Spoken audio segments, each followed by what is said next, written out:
अस्सलामुअलैकुम दोस्तों और साथियों, उम्मीद है आप लोग खैरियत से होंगे। आज की इस वीडियो में हम बात करेंगे कि एक ब्लड प्रेशर के मरीज़ के तौर पे आपको कौन से वो 5 फल हैं जो नहीं खाने चाहिए, जिनका आपको फ़ायदा नहीं होगा बल्कि नुकसान होगा बहैसियत एक ब्लड प्रेशर के मरीज़ के। ब्लड प्रेशर होता क्या है?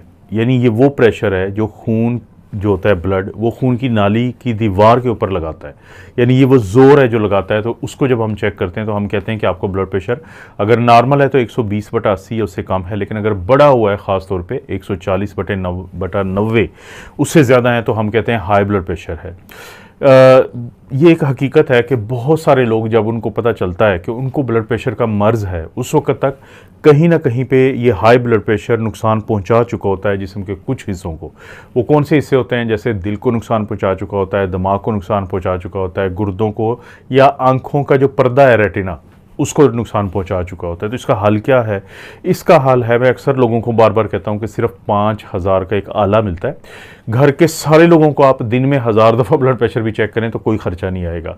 तो अक्सर अपना ब्लड प्रेशर चेक करते रहें, अपने प्यारों का ब्लड प्रेशर चेक करते रहें, और जैसे ही वो थोड़ा सा भी ज़्यादा जाता है तो अपने करीब तरीन डॉक्टर से ज़रूर फिर मशवरा करें। तो वापस आते हैं कि कौन से वो 5 खाने हैं जो आपको बहुत मोहतात होना है उनके बारे में हाई ब्लड प्रेशर के मरीज़ के तौर पर। उसमें पहला है ये डब्बों वाले जो फूड्स होते हैं, कैंड फूड्स जो होते हैं। क्यों? क्योंकि इनको जो जिस डब्बे में डाला होता है उसमें डाला होता है सिरप, और वो सिरप होता है बहुत ज़्यादा मीठा। एक तो वो मीठा होता है बहुत ज़्यादा, और शुगर के मरीज़ों को तो उसने ख़राब करना ही होता है, लेकिन आम जो लोग होते हैं जिनकी शुगर ज़्यादा नहीं होती तो उनमें भी शुगर के लेवल को बढ़ा देता है। शुगर का बढ़ा हुआ लेवल जो है वो आपके जिस्म में सोजिश पैदा करता है, और वो सोजिश खून की नालियों के अंदर जो सोजिश बनाती है तो ब्लड प्रेशर की ख़राबी का बाइस बनती है। एक तो ये वजह है। दूसरा ये है कि ये जो डब्बों वाले फ्रूट्स होते हैं, कैन फ्रूट्स होते हैं, न्यूट्रिशन इनके अंदर कम होती है और विटामिन भी कम हो जाते हैं उस अमल के दौरान, जिस अमल के दौरान इनको ये डब्बों में पैक किया जाता है। एक तो इसका ये नुकसान है। दूसरा, इनके अंदर सोडियम यानी नमक डाला जाता है। अब जब नमक डाला गया हो तो कोई भी वो खाना दुनिया का जिसके अंदर नमक ज़्यादा हो और पोटेशियम कम हो तो वो आपके लिए बहुत नुकसानदेह है। तो ये जो बढ़ा हुआ नमक है ये भी आपको नुकसान देता है। और ये मैं वैसे ही बात नहीं कर रहा हूँ, स्टडीज़ हुई हैं, उन्होंने ये बताया है कि वो लोग जो फल खाते हैं उनको बहुत फ़ायदा होता है, ब्लड प्रेशर उनका मैनेज होता है। यानी फल कौन सा? फ्रेश फल, ये जो पूरा एक फल होता है तो उससे फ़ायदा होता है, मॉर्टेलिटी उनमें कम होती है। लेकिन वो लोग जो डब्बों वाले फल खाते हैं तो उनमें 17% प्री मेच्योर डेथ, वक़्त से पहले मौत उनमें ज़्यादा होती है। तो इन चीज़ों को अगर सामने रखें तो फिर हमें ये डब्बों वाले जो फ्रूट्स हैं उनसे परहेज़ करना है। अगर हमारा ब्लड प्रेशर ज़्यादा है तो हमें ये नहीं खाने। वैसे तो केलों के बारे में कहा जाता है कि ब्लड प्रेशर के मरीज़ के लिए ये एक अच्छी चीज़ है, क्योंकि इसमें सोडियम ज़्यादा होता है और सोडियम कम होता है और पोटेशियम ज़्यादा होता है। और कोई भी फल जिसके अंदर पोटेशियम ज़्यादा हो तो वो सोडियम को भी कम करता है, और सोडियम पहले ही कम हो तो बहुत फ़ायदा है।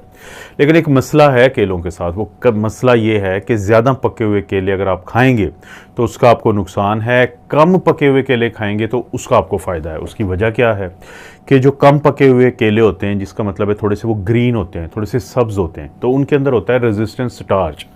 अब ये जो रेजिस्टेंस स्टार्च है इसको हमारी आंतें जो हैं वो जज़ब नहीं कर पाती, हमारा जिस्म जज़ब नहीं कर पाता।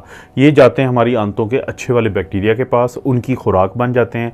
अच्छे वाले बैक्टीरिया की अफजाइश होती है तो वो फिर ना सिर्फ हमारी इम्यूनिटी बढ़ाते हैं, हमारे हाजमे को बेहतर करते हैं, और ओवरऑल हमारे पूरी रिलैक्सेशन होती है जिससे ब्लड प्रेशर बेहतर होता है।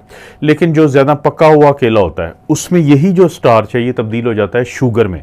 अब यही वजह है कि थोड़ा सा कच्चा केला आप खाएंगे तो आपको मिठास ज़्यादा नहीं आएगी, लेकिन पक्का हुआ जो केला होता है ज़्यादा वो मीठा लगता है आपको, क्योंकि उसके अंदर शुगर होती है।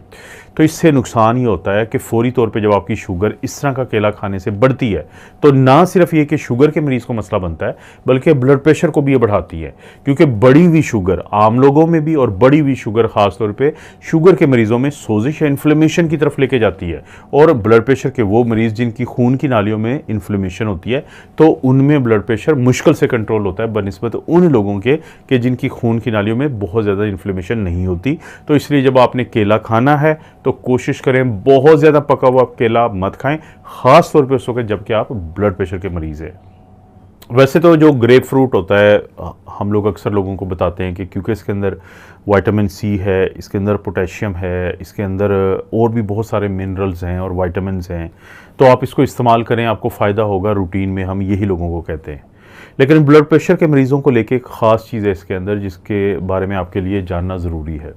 कुछ दवाइयाँ जो दिल के मरीज़ खाते हैं, ब्लड प्रेशर के मरीज़ खाते हैं, जिनका कोलेस्ट्रॉल ज़्यादा होता है तो वो लोग खाते हैं। इसी तरह से एंग्जाइटी की दवाइयाँ, एलर्जी की दवाइयाँ जिनको हम एंटीहिस्टामिन कहते हैं, तो उन दवाइयों का इंटरेक्शन है ग्रेपफ्रूट के साथ। वो कैसे कि ये जो दवाइयाँ हैं इनको मेटाबोलाइज करने के लिए कि एक ख़ास मिकदार से ज़्यादा ये खून में ना जाएं, तो हमारी जो छोटी आंतें हैं तो उसके अंदर एक एंजाइम होता है जिसको हम CYP3A कहते हैं, 3A4 कहते हैं। तो ये जो एंजाइम है ये इन दवाइयों को मेटाबोलाइज करता है, एक ख़ास मिकदार से ज़्यादा नहीं जाने देता।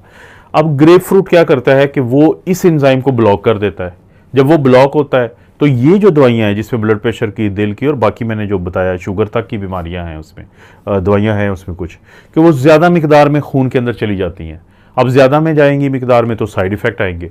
तो इसलिए अगर आप इनमें से कोई भी दवाइयाँ ले रहे हैं तो आपके लिए बहुत ज़रूरी है कि अपने डॉक्टर से पूछें पहले कि क्या मुझे ग्रेपफ्रूट की इजाज़त है, और चांसेस यही हैं कि इसी चीज़ को मद्देनज़र रखते हुए आपका डॉक्टर शायद आपको इजाज़त ना दे इसकी। दोस्तों, जब बात आती है फ्रूट जूसेस की तो इसमें एक बड़ा फ़र्क है कि कुछ जूसेस ऐसे हैं जो ब्लड प्रेशर के मरीज़ों को बहुत फ़ायदा देते हैं, लेकिन उसी वक्त में कुछ जूस ऐसे हैं कि जिनका फ़ायदा नहीं नुकसान है।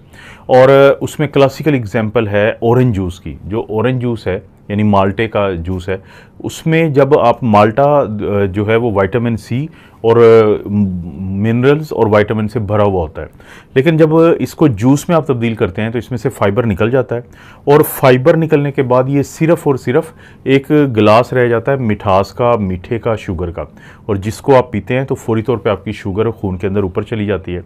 तो ये तो वो कैटेगरी है कि जो आपने हाथ भी नहीं लगाना, क्योंकि इससे क्या होगा, नुकसान क्या होता है कि जैसे मैं पहले भी बता चुका हूँ कि कोई भी ऐसी चीज़ जो बहुत ज़्यादा मीठी हो तो उसके इस्तेमाल की वजह से आपको जो सोजिश शुरू होती है खून की नालियों में, तो वो ब्लड प्रेशर के मरीज़ों को भी नुकसान देती है।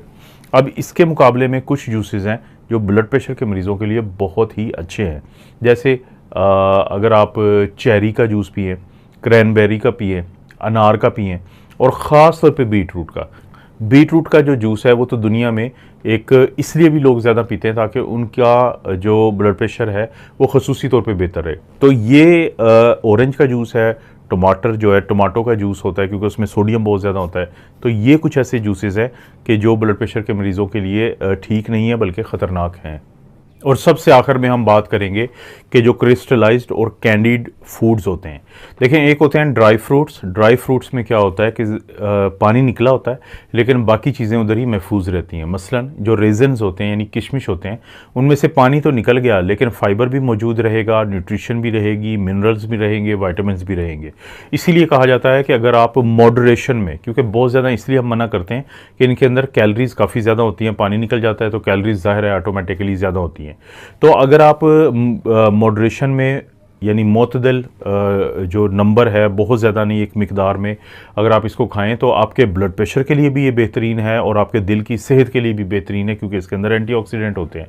लेकिन इसके मुकाबले में ये जो कैंडिड और क्रिस्टलाइज्ड यानी फूड्स होते हैं, फ्रूट्स होते हैं, तो इनको बनाते हुए इनको एक हाई फ्रक्टोज कॉर्न सिरप होता है वो इस्तेमाल किया जाता है, यानी बहुत ज़्यादा शुगर इनके अंदर शामिल की जाती है और बाज़ का तो इनके अंदर नमक भी ज़्यादा डाला जाता है।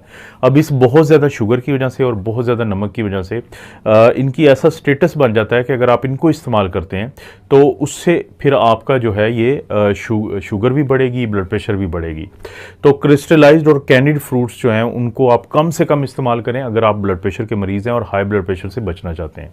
तो दोस्तों, ये हैं वो 5 ऐसे फ्रूट्स, ऐसे फल कि जिनको आप मुमकिन हद तक कम से कम इस्तेमाल करें ताकि आपका ब्लड प्रेशर ठीक रहे। वैसे तो इस चैनल पे भी मैं वीडियोस डालता रहता हूं, लेकिन मेरा मेन चैनल है doctor Afzal critical care medicine. अगर आप उसको विजिट करें तो सब्सक्राइब भी करें और कोई वीडियो अच्छी लगती है तो उसको ज़रूर आपने शेयर करना है।